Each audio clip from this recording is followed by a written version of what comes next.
once knew a nigga whose real name was William. His primary concern was making $1 million, being the illest hustler that the world ever seen. He used to fuck movie stars and sniff coke in his dreams. A corrupted young mind at the age of 13. Nigga never had a father and his mom was a fiend. She put the pipe down, but for every year she was sober, her son's heart simultaneously grew colder. He started hanging out, selling bags in the projects, checking the young chicks looking for hit and run prospects. He was fascinated by material objects, but he understood money never bought respect. He built a reputation cause he could hustle and steal, but got locked once and didn't hesitate to squeal. So criminals he chilled with didn't think he was real. You see, me and niggas like this have never been equal. I don't project my insecurities on other people. He fiended for props like addicts with pipes and needles, and so he felt he had to prove to everyone he was evil. A feeble-minded young man with infinite potential, the product of a ghetto-bred capitalistic mental. Coincidentally dropped out of school to sell weed, dancing with the devil, smoked until his eyes would bleed. But he was sick of selling trees and gave in to his greed.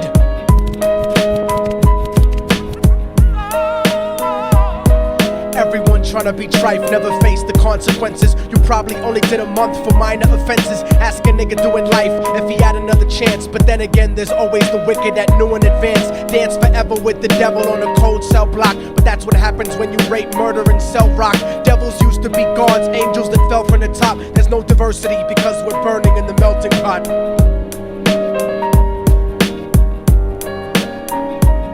So Billy started robbing niggas, anything he could do to get his respect back in the eyes of his crew. Starting fights over little shit up on the block. Stepped up to selling mothers and brothers to crack rock. Working overtime, making money for the crack spot. Hit the jackpot and wanted to move up to cocaine, fulfilling the Scarface fantasy stuck in his brain. Tired of the block niggas treating him the same.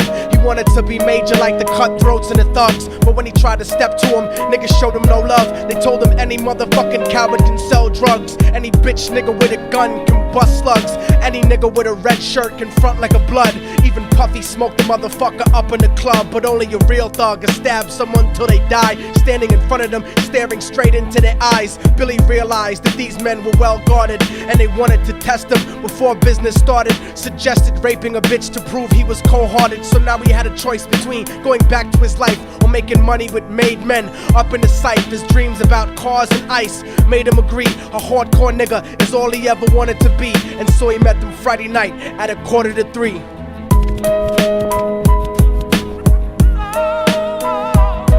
Everyone tryna be trife, never face the consequences. You probably only did a month for minor offenses. Ask a nigga doing life if he had another chance. But then again, there's always the wicked that knew in advance. Dance forever with the devil on a cold cell block. But that's what happens when you rape, murder, and sell rock.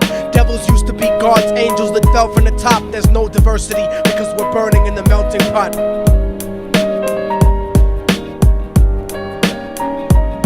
They drove around the project slow while it was raining, smoking blunts, drinking and joking for entertainment, until they saw a woman on the street walking alone, 3 in the morning, coming back from work on her way home. And so they quietly got out the car and followed her. Walking through the projects, the darkness swallowed her. They wrapped her shirt around their head and knocked her onto the floor. This is it, kid, now you got your chance to be raw. So Billy yoked her up and grabbed the chick by the hair and dragged her into a lobby that had nobody there. She struggled hard, but they forced her to go up the stairs. They got to the roof and then held her down on the ground, screaming, "Shut the fuck up and stop moving around." The shirt covered her face, but she screamed and clawed. So Billy stomped on the bitch till he broke in her jaw. Them dirty bastards knew exactly what they were doing. They kicked her until they cracked her ribs and she stopped moving. Blood leaking through the cloth, she cried silently.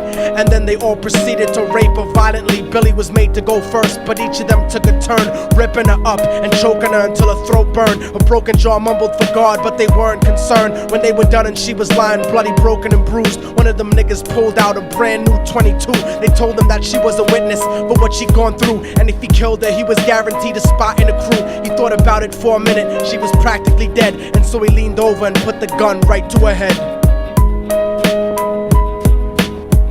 I'm falling and I can't turn back.